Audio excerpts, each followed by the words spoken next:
Alright, today I want to teach you about a movement called the 5-minute flow. Now, this is something I suggest you do as soon as you wake up. You can also do it like right before bed, but I think waking up is a better option just because it gets the blood flowing, it activates the muscles, and gets you prepared for your day. So this is what you want to do. Like I said, upon waking up, you roll out of bed, you're going to get moving for 5 minutes. You can grab your phone, set you a timer, put 5 minutes on the timer, and go.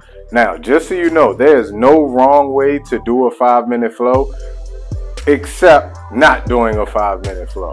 So you're just transitioning from one movement pattern to the next. There's nothing wrong that you can do as long as you're moving. Just remember this, that joints love circles. So if you're making circles on any joint, hip circle, knee circle, ankle circle, you're doing something right. So if you get stuck and don't know what to do, start doing circles on any joints in both directions, so left and right. I am actually going to show you a 5-minute flow. I'm going to show you two. One is a little more advanced than the other. The first one, the advanced one, requires you to get on the hands and knees. If that's something you're not able to do or not comfortable with right now, then you're going to transition and move on to the second flow. You can also combine the two. Again, there's no wrong way to do it except not to do it. So let's get started with your first flow, transitioning on the floor from the hands and knees. So this first flow has 4 parts to it. It's a 4-part movement. I'm going to break all 4 parts down. The first part is called the quadruped position. So we want to get on the hands and knees. Hands are right underneath the shoulder and knees are right underneath the hips. And I'm going to lift my hips or knees off the ground about an inch or 2. From here, I'm going to transition to a single leg downward dog. So I'm going to kick one leg straight in the air as far back as I can, pressing away from the ground. So I'm starting here and I'm pressing away, trying to take my head towards my knee.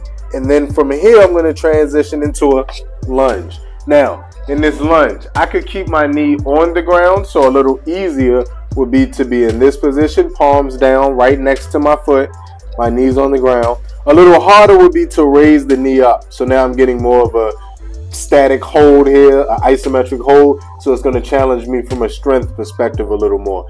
And the last part of this flow is going to be a twist for your T-spine, called a T-spine twist. So I'm going to take the hand closest to the foot, again, knee on the ground or off, and I'm going to push into the ground with the hand that's staying there. That's pushing down, and my other hand is going to raise up into the air. And then I return back to my starting position. I would walk my knee back, and then we would go to the other side. So full rep would look like that. And then I'm coming back, opposite side. Here, through, twist, back down.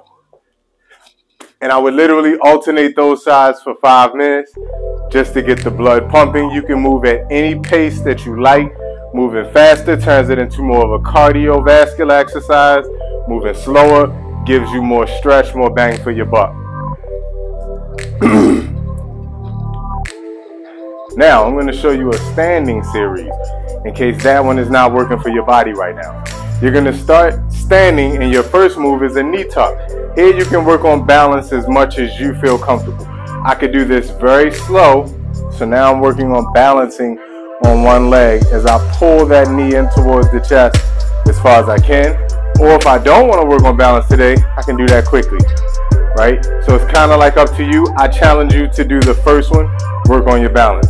So after I do the knee tuck, boom, I'm going to put my foot on the ground and step that same leg back into a toe touch. So now I'm reaching, I can bend this knee as much as I need to touch my toe. Then I'm going to stand and I'm going to do an arm raise. I'm trying to pull my bicep back behind my ear as I reach for the sky without opening up my rib cage. So reaching forward, then my hands come to my hips and I push my hips back, flat back for a hinge. Then I go to the other side, knee tuck, pull, step back, single leg toe touch, reach, stand, arms come back, pull, hands come to my hips, hinge. Awesome. Now, say like I wanted to combine the two, last but not least.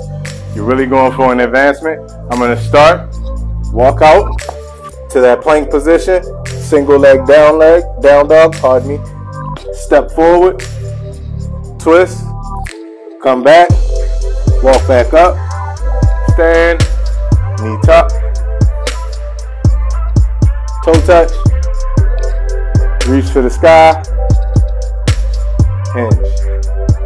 And then I move to the other side. So as you can see, 5-minute flow could be very beneficial for you. Make no excuses, get after it.